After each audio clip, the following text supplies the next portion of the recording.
Buonasera a tutti e ben ritrovati al Cesaris Corner. Siamo qui con Nicola Bigliardi. In pratica lui chi è? Allora, io lo farò dire a lui, gli farò molte domande, soprattutto su un articolo che è uscito su AV Art Mag, a cui è stata proprio dedicata la diretta, il Cesaris Corner ultimo, con la direttrice. Ecco, io l'ho intervistato su uno spazio che tengo ormai da un po' di tempo, che si chiama #Instaarte. È uno spazio che io tengo in cui ho l'occasione di andare a individuare vari attori del sistema, tra cui critici, galleristi, eccetera, che siano però forti su Instagram. Quindi ecco, la base è la pagina Instagram. E qui noi abbiamo Nicola, che ha appunto fatto una pagina, All Art Has Been Contemporary, c'è il suo articolo che tra poco vi mostreremo sulla rivista, quindi ecco, aver fatto un corner la volta scorsa su tutto quanto e questo giro fare uno zoom su questo spazio significa ulteriormente dare visibilità a un tema, l'arte sui social, che sempre di più diventa essenziale e soprattutto ci consente di andare a mappare una situazione che altrimenti non si va a spiegare, non ci sono mostre, non ci sono articoli a riguardo. Allora uno spazio come questo diventa essenziale. Allora ecco, io Nicola ti chiedo subito, quando è nata, come è nata, con quale scopo la pagina All Art, soprattutto tra poco, appena dopo la tua risposta, andremo a sentire la seconda attrice in gioco. Non è qui oggi, ma interverrà telefonicamente, si chiama Marta, quindi tra poco sentiremo anche la sua voce, però prima una breve introduzione alla pagina. Vai Nicola. Certo, innanzitutto ringrazio te Cesare per questo spazio e vorrei anche ricordare che abbiamo prima visto la sigla e nella sigla già c'era All Art Has Been Contemporary, che è un'installazione neon del 99 di Maurizio Nannucci. Ed ecco, nel mio piccolo ho voluto aprire questo spazio divulgativo sui social, in particolare su Instagram, dando proprio il nome a questa installazione, perché noi trattiamo non solo l'arte contemporanea, ma trattiamo tutta l'arte, anche perché, come hai detto proprio tu nella sigla, tutta l'arte è stata contemporanea. Esatto. Quindi, molto brevemente, io ho iniziato nel 2018, era il settembre del 2018, ho iniziato con questo piccolo spazio divulgativo, che si è ora molto ampliato. Se ora si è ampliato, tra l'altro, esatto, abbiamo moltissimi followers e diciamo che il mio obiettivo, che poi dopo vediamo anche, o meglio ascolteremo il punto di vista anche di Marta, era quello di creare uno spazio divulgativo che parlasse di arte con dei contenuti che potessero essere condivisibili o comunque basandoci non solo sulle nostre visite o solo sul lato magari soggettivo, ma anche fornendo allo spettatore o comunque al fruitore di questa piattaforma anche dei contenuti che rispecchiassero in qualche modo la poetica dell'artista o in qualche modo anche alcuni studi su critici, eccetera. Ovviamente tutto questo senza cadere nella pedanteria o nell'essere didascalico e diciamo che siamo per ora arrivati a un buon punto perché, come dicevi giusto tu, abbiamo oltre 10.000 followers. Tra l'altro questa intervista ma anche questa rivista la dedico ovviamente a tutti quelli che ci stanno seguendo, perché è grazie a loro se io sono qua. Esattamente, spesso ci si dimentica che è proprio grazie a questi follower che si ottiene quella visibilità e soprattutto quel feedback, la domanda, lo stimolo, lo spunto per andare poi a fare sempre meglio. Allora, io so che in teoria tra poco ci sarà in collegamento Marta del Mutolo, che è, se non sbaglio, una contributors insieme a Nicola sulla pagina. Sì. Quindi tra poco sentiremo dalla sua voce, ecco, un'altra aggiunta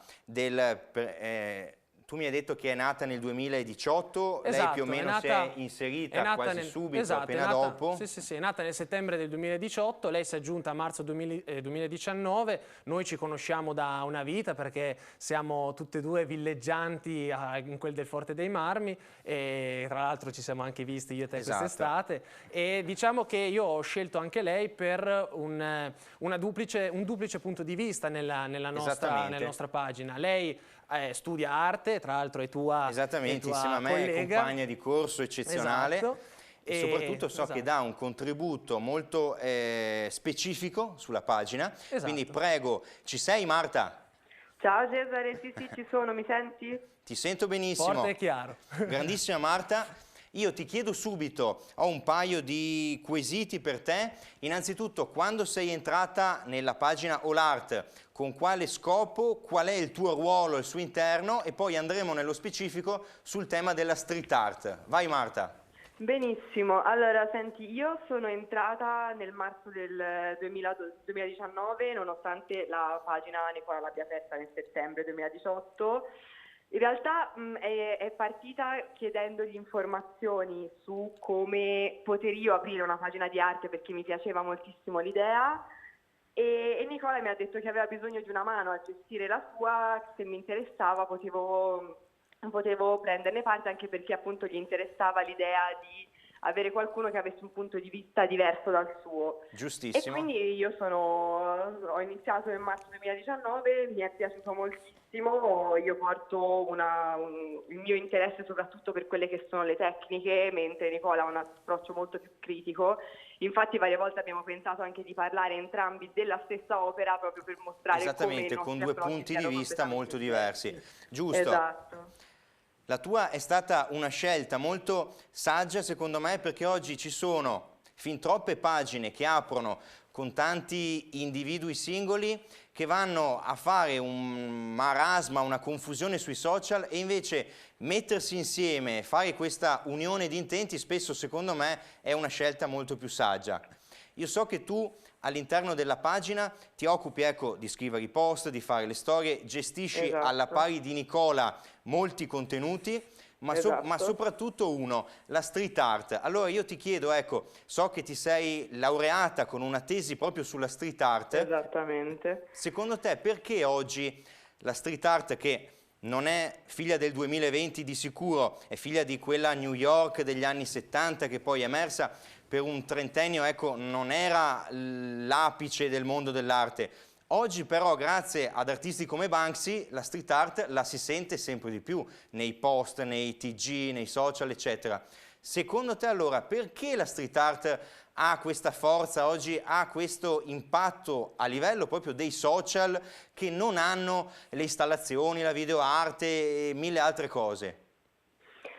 Ma senti, allora sì, la street art sicuramente è figlia di un altro periodo, nasce negli anni 70-80 in America e più tardi viene traslata in Italia e inizialmente nasce nell'illegale e quindi si porta dietro questo peso dell'illegalità che ora poco si sta scardinando anche grazie ai social.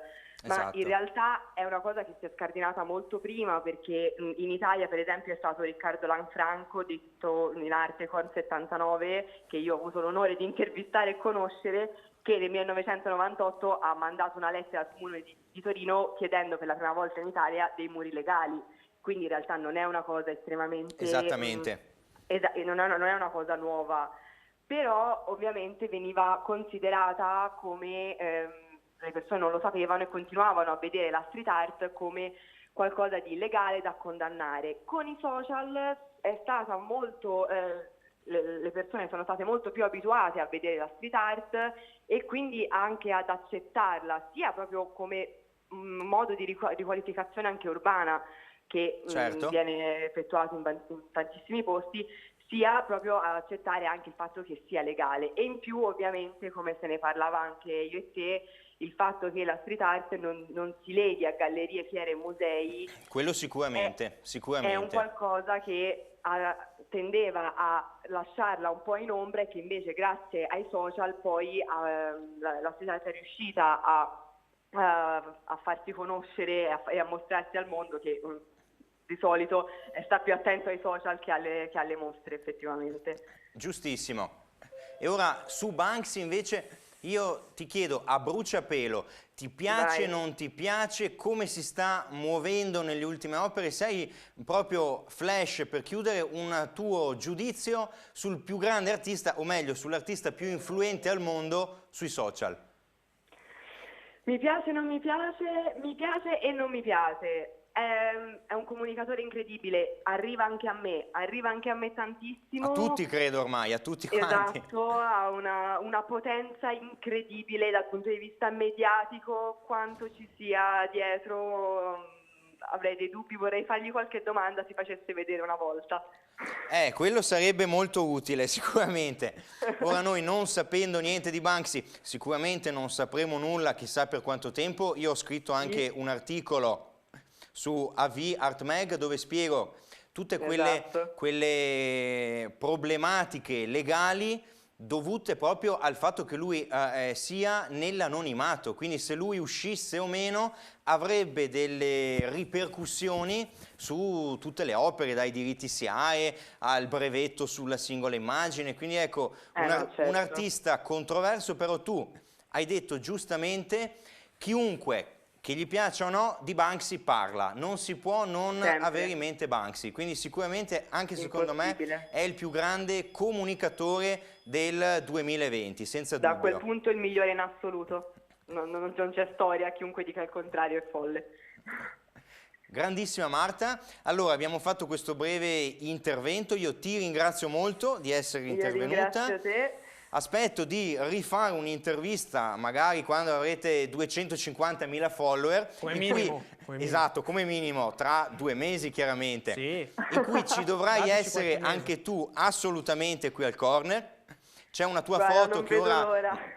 C'è una tua foto che ora scorre molto bella, quindi ora vedono anche il tuo viso almeno da casa. Ecco, sarebbe stato bello una presenza femminile qui al corner perché siamo Babbo Natale e Gesù Cristo, quindi ci mancavi tu. La prossima volta non vi libererete di me, ve lo assicuro.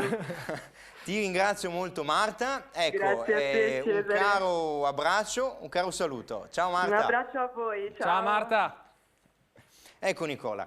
Allora, ora, ritornando invece al discorso della pagina, io so che la pagina non vive solo di post, storie, eccetera, ma è stata estesa attraverso, ecco, delle costole della pagina che sono nate anche molto di recente, e questa è una cosa su cui pongo l'accento, l'ho scritto anche nell'articolo, per il fatto che 3/4 delle pagine d'arte oggi sono solo pagine, fanno i post, le storie e basta.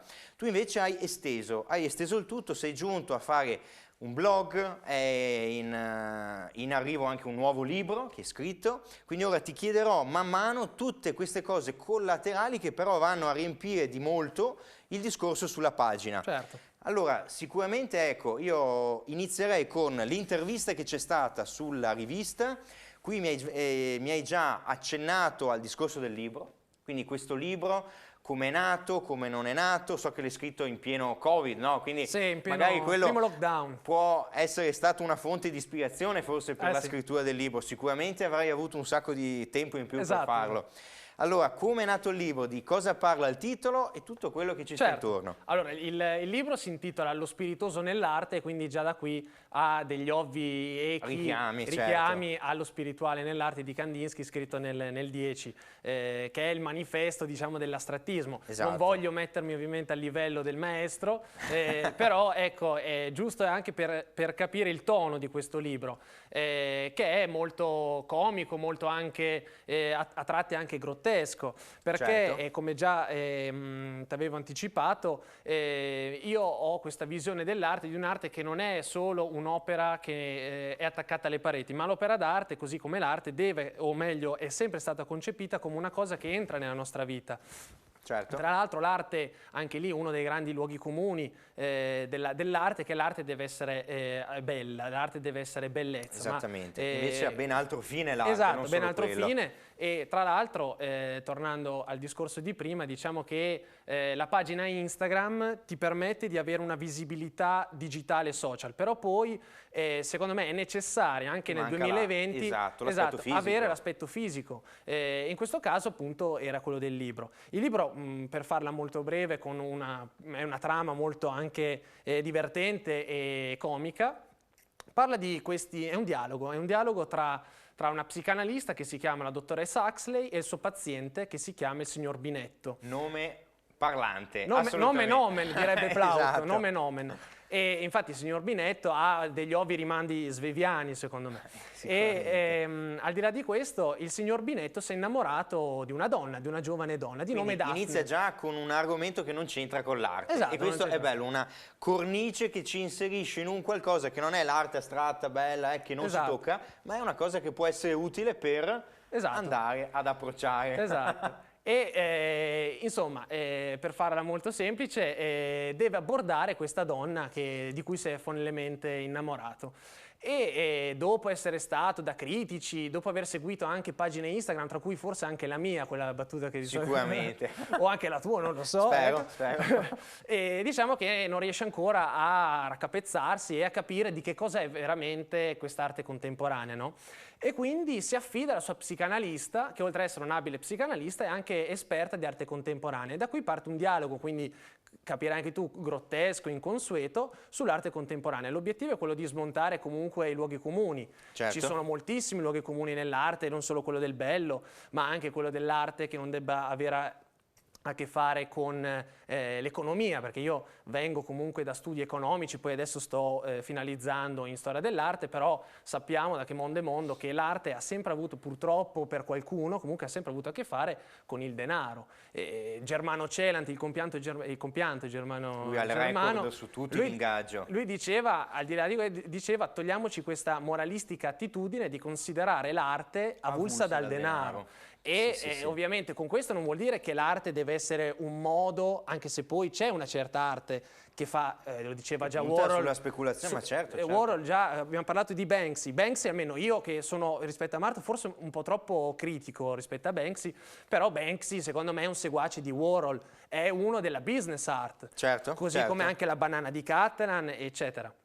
Comunque, per tornare al libro, il libro parla sempre di tutta l'arte che è stata contemporanea, e quindi si parte addirittura dalle grotte di Lascaux del 17.000 quasi avanti Cristo fino alla banana di Catalan che è del 2019.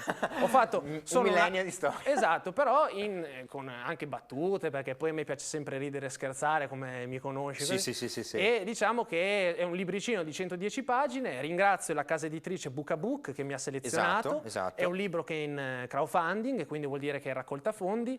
Dobbiamo arrivare alle 200 copie per far sì che questo mio sogno, ma anche sogno condiviso di tutti noi, quello di scrivere un libro, si possa ecco, avverare. La mia copia contala, assolutamente. Io sono la conto per due. Assolutamente, che magari, ecco, se qualcuno poi fosse in linea, chiami pure, prenoti il libro, poi noi manderemo, ecco, ora in onda tutto quanto, le immagini con la mail, il sito, eccetera, per andare a prenderlo.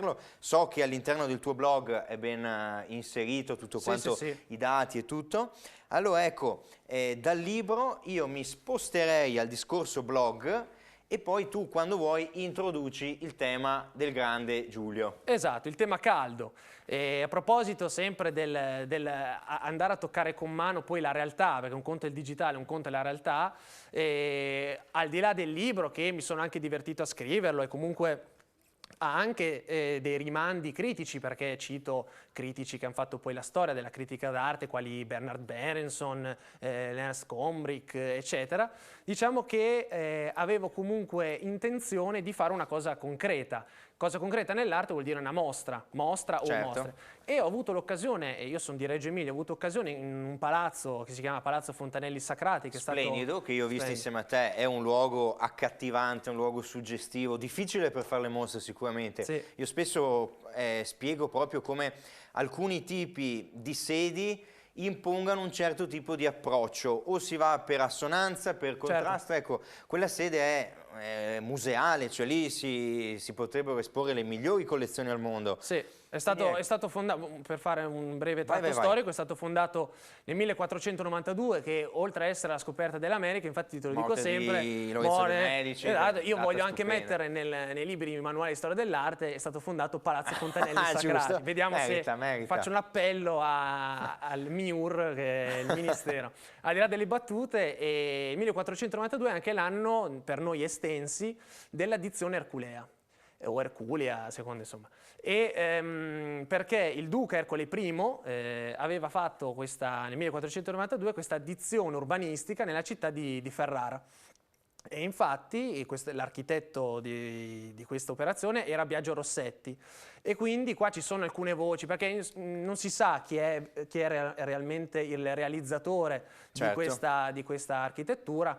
Ci sono alcune voci, alcuni dicono anche che sia proprio Biagio Rossetti o quantomeno la sua scuola. E quindi ecco, tornando al discorso di prima, questa location secondo me si presta molto a fare mostre di arte contemporanea, di arte che è sempre stata contemporanea e quindi di arte che ha a che fare col presente, perché l'arte è sempre figlia del presente, come diceva appunto il nostro caro amico Kandinsky, l'arte è figlia del suo tempo. Sicuramente. Ecco, so che tu sei stato, come chiunque, bloccato durante il Covid, tu avevi già in mente di fare una serie di mostre che sono state solo spostate.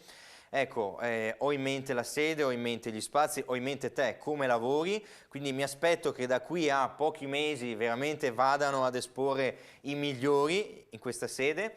Io stesso, se sarò in grado, ti voglio proporre qualche mostra, qualche cosa certo. insieme, perché è veramente forte lo spazio. Ti chiedo, ecco, so di Giulio perché abbiamo qui un'opera d'arte di Giulio Cassanelli. Io è un artista che ho seguito, l'abbiamo visto insieme, l'hai fatto anche incontrare tu. Avevo fatto un corner su Giulio, credo che sia anche disponibile su YouTube, dove credo alla fine dell'anno scorso.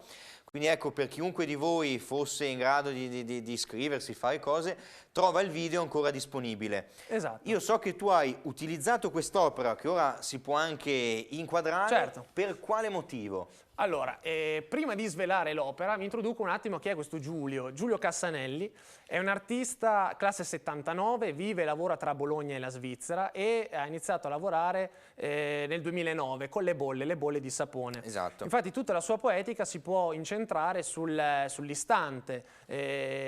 Infatti la differenza poi che c'è tra l'opera d'arte, quale può essere fotografia o come può essere anche un dipinto, è che si basa su un istante, quantomeno non è un'immagine invece in movimento come quella del cinema. Certo. E Giulio in particolare nel 2009 ha iniziato con le bolle di sapone, poi da lì ha comunque continuato con la sua ricerca e diciamo che fa parte della mia associazione e l'ho voluto fortemente perché ritengo sia un artista veramente molto, molto valido e abbiamo deciso di fare questa piccola campagna di aiuto, per così dire, per sponsorizzare l'arte contemporanea.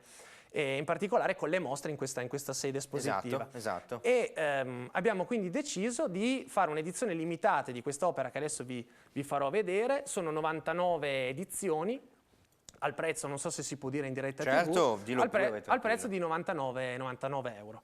Ecco, adesso vi faccio vedere, questa è l'opera. Prego, ecco, la regia se vuole inquadrare, io la metto qua. Di un'opera ben più grande, quindi poi c'è anche l'opera vera e propria da cui questa viene tratta. Per chiunque fosse interessato all'opera vera c'è anche quella a disposizione. Quest'opera si chiama Tonatiuh, che è il dio sole azteco, è un 25x25, quindi è abbastanza piccola, è una stampa fine art su carta cotone Verona Natural White ed è firmata e numerata dall'artista. E questa serie si chiama Space Oddity, che appunto è una serie di stampe di edizione limitata sviluppata proprio per celebrare, come dicevi tu, i dettagli microscopici di ogni singola esplosione.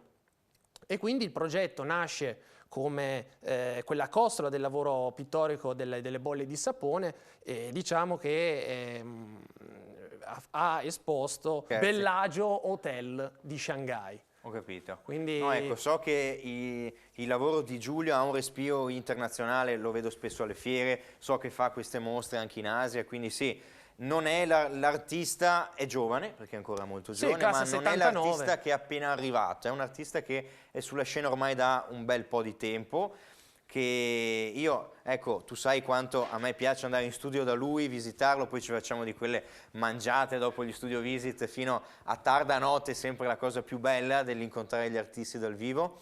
Allora, ecco, io so, mi hai detto, libro, il palazzo, ecco, so che hai dei contributi video di Giulio, del palazzo, quindi io direi alla regia che ora si può anche chiamare, io direi in sequenza il primo video, sullo spazio, sul palazzo, in modo che voi vi rendiate conto degli spazi, delle decorazioni, del periodo storico e tutto, soprattutto dell'imponenza del luogo. Prego regia con il video.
rieccoci in studio, avete visto proprio questo spazio incredibile. Allora, so che abbiamo anche dei video sul lavoro di Giulio, se vuoi aggiungere le ultimissime cose sui cicli, su queste cose qua. Sì, beh, diciamo che Giulio, lui nasce fotografo, quindi si approccia al medium fotografico, è per quello che la sua poetica si basa sull'istante. Ce lo dicevano già gli impressionisti, l'impressionismo che cos'è alla fine? È un portare sulla tela quello che era il processo fotografico, se ci pensiamo. Esatto. E al di là di questo, quindi lui poi, come tutti gli artisti, non è che sposano una cosa, se ha successo continua con quella perché vende, ma ha comunque un suo credo artistico e porta avanti la sua sperimentazione, perché io ritengo che un artista al giorno d'oggi, diceva Claudio Parmigiani a proposito anche di Banksy, che mi viene da sorridere, che un'opera d'arte per sopravvivere non ha bisogno del circo mediatico, ma ha bisogno dell'oblio.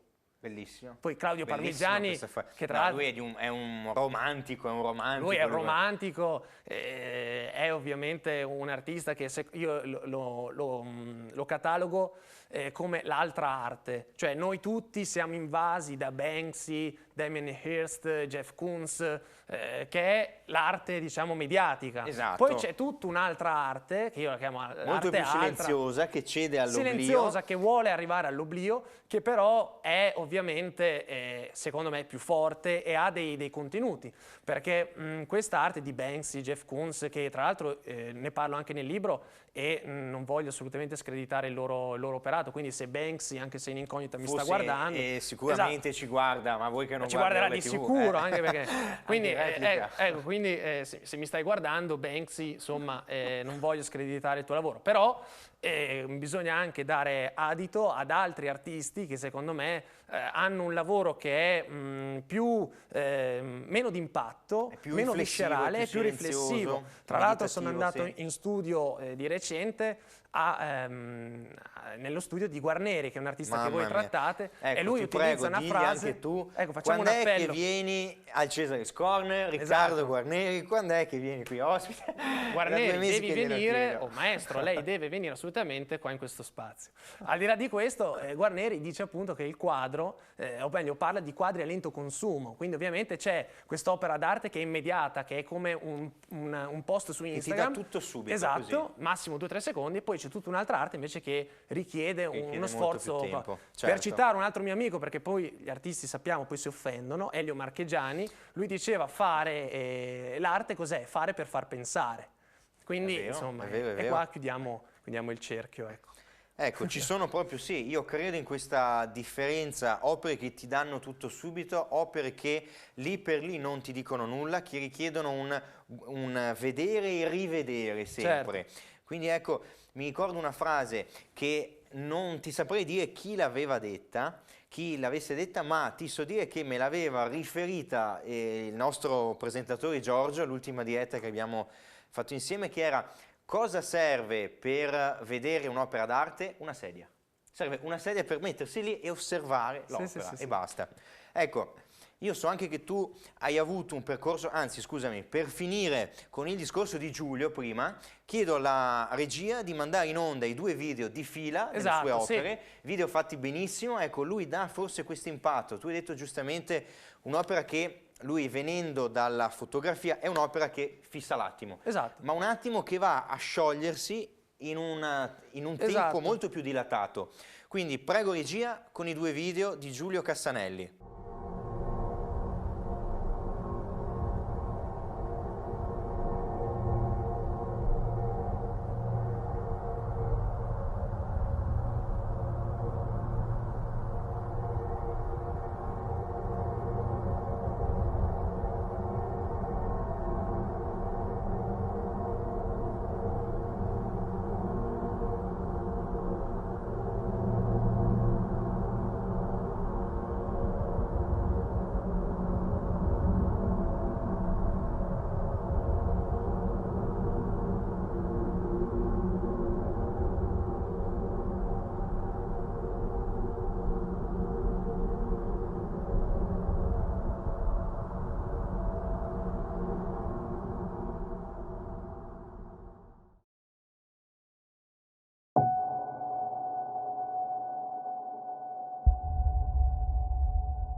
rieccoci in studio. Allora, io so che te, Nicola, ti sei anche laureato in economia, quindi hai questo doppio aspetto che può essere molto utile in ambito artistico. Ti occupi quindi anche nei post spesso di arte e mercato. Allora ti chiederei così a bruciapelo, perché tanti magari da casa pensano che noi siamo qua, abbiamo il foglio, ecco, io sul mio foglio ho 3 righe, tu sul tuo foglio è chiuso lì. Tutto improvvisato. Quindi c'è il foglio, ma alla fine nessuno di noi sa bene dove andrà a svolgersi. Ma anche il bello della diretta. Esattamente. Dai. Allora, in quale modo secondo te si sta evolvendo il mercato in un periodo in cui c'è stato il Covid, in cui abbiamo visto che i social hanno fornito da un lato un trampolino di lancio per tutte quelle piccole gallerie, quegli artisti poco noti, eccetera, che sono stati in grado di bypassare il sistema delle fiere, delle mostre, delle gallerie, perché era tutto chiuso, e dall'altro lato quanto questa cosa, questo aspetto, abbia accelerato ancora di più, secondo me, la fruizione. Quindi forse il fatto di essere stati a casa, di aver visto l'arte solo sui social, ci ha forse influenzato e ora noi ci aspettiamo proprio che l'opera ci dica tutto subito. Secondo te dove sta andando, o meglio, quali ripercussioni ha dato proprio questa situazione di Covid, di quarantena, nell'arte, nei social? Come si sta evolvendo il mercato? È una domanda che proprio servirebbe un'ora e mezza di risposta, esatto. Quindi io ti lascio carta bianca, dimmi quello che vuoi e basta. Sì, no, sarò breve. Un piccolo consiglio che io faccio agli artisti emergenti è quello di utilizzare Instagram in modo consapevole, un po' come ho fatto io con la pagina, è quello di creare ovviamente dei contenuti, perché Instagram, sappiamo, per molti, ma anche Facebook, comunque tutti i social network sono l'emblema della frivolezza, però se utilizzati in maniera critica, in maniera consapevole, possono comunque offrire ottimi spunti anche relazionali, perché io oggi sono qui con te perché ci siamo conosciuti grazie a Instagram. Certo, tanta gente che ho invitato l'ho presa, proprio l'ho incontrata sui social. Quindi poi da lì nasce il corner, la cena con l'artista, la fiera, la visita, quindi poi nasce una serie di cose. Quindi Instagram è secondo me fondamentale, però bisogna anche dire che un artista non si può basare solo su, adesso va molto secondo me di moda l'arte digitale, va molto di moda tutto quel trend che non prevede una fruizione fisica, però anche studi ci confermano che invece la ricezione comunque di un'opera d'arte non può avvenire solo su uno schermo, ma deve essere ovviamente di persona, perché si basa sull'esperienza. Noi siamo, ci sono le neuroscienze comunque che ci stanno aiutando negli ultimi anni, tra l'altro vengo da economia ma sto ultimando i corsi in storia dell'arte a Parma, dove tra l'altro hanno scoperto i neuroni specchio, e hanno scoperto quindi questa connessione tra le neuroscienze cognitive e le esperienze estetiche, anche perché c'è un discorso dietro da fare: estetica non vuol dire bellezza, ma vuol dire sensazione, vuol dire percezione. E quindi in sostanza possiamo dire che tutti questi nuovi artisti alla fine devono comunque avere un rimando secondo me concreto, ed è per quello che questo spazio espositivo nuovo che è Palazzo Fontanelli Sacrati potrà servire come palestra ma anche come sfogo per la creatività, un luogo di dialogo, un incontro tra vari artisti anche. Perché l'arte digitale va benissimo, però non potrà mai sostituire l'esperienza fisica, potrà al limite integrarla. Ecco, proprio per il fatto di questo discorso, l'esperienza fisica, l'esperienza virtuale, che ne pensi delle fiere online? So che ne abbiamo discusso anche a lungo, sai il parere che ho scritto un articolo anche su questo. Ecco, quanto io sia contro a questo aspetto della fiera online, più proprio per l'aspetto fisico, perché io credo che la fiera sia quel luogo dove si va anche per fare fatica, fatica non solo mentale, guardo l'opera, ma anche fisica, cioè io l'opera la vado a cercare, mi muovo, faccio dei passi dentro allo spazio. Io quando vado in fiera sto 4 ore, faccio non so 15 km su e giù per gli stand, poi si va al bar, si beve lo spritz con l'artista, col gallerista, si chiacchiera con te, si torna stanchissimi Ecco, su uno smartphone io mi chiedo come faccia a rendere, quindi non solo il lato economico, se le fiere online funzionino o meno, se si venda o meno, ci siano i prezzi o no, ma l'aspetto fisico, quanto secondo te ci si perde in una fiera online e quali sono i rischi di questo? Ma allora, la fiera nasce da che cosa? La fiera è un evento mondano dell'arte, esatto. Quindi nasce come crocevia tra chi? Tra il collezionista e tra il gallerista, e poi anche i curiosi, eccetera. Però diciamo che è un evento mondano, uno di quei pochi eventi mondani insieme anche ad altre esposizioni, eccetera. Però se a questo evento mondano gli si tira via la parte esperienziale, ovviamente divertente anche, è divertente anche, non ha secondo me molto senso. Poi ovvio c'è anche da dire un'altra cosa, che in questo caso, in questi anni, o meglio in quest'ultimo anno, è stato fatto di necessità, perché non potevi farla altrimenti, non poteva fare altrimenti. Quindi diciamo che è stato utile anche farla in questo modo, in modo digitale. Però secondo me ovviamente la fiera è quel punto di incontro, nonché crocevia, che altro è stato anche oggetto di studio della mia tesi magistrale lo so. sulle fiere.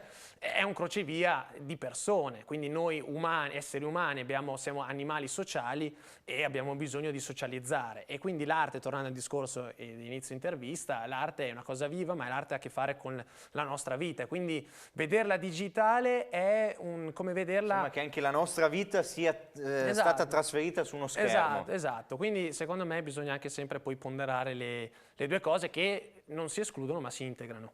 Questo sicuramente. Allora, io so che siamo più o meno giunti alla fine, quindi io ti chiederei se hai qualche aneddoto, consiglio, qualche racconto di qualche studio visit, incontro che hai fatto, che sono anche gli argomenti che poi tu vai a inserire nei tuoi post. Se hai qualcosina per chiudere proprio in bellezza, una barzelletta se vuoi, quello che vuoi, un argomentino che ti viene in mente di uno degli ultimi post che hai fatto, una cosa bella, sì, ti rimane. Allora, una cosa bella potrebbe essere, tornando al discorso della bellezza, che l'arte non è solo bellezza. Ho scritto di recente un post su Marina Abramovic che diceva che l'arte non ha solo a che fare con il bello, ma l'arte è una cosa disturbante. Cioè deve far pensare. È una cosa esatta, far pensare. È una cosa disturbante, cioè noi pensiamo all'arte come decorazione, ma non è un ornamento alla vita.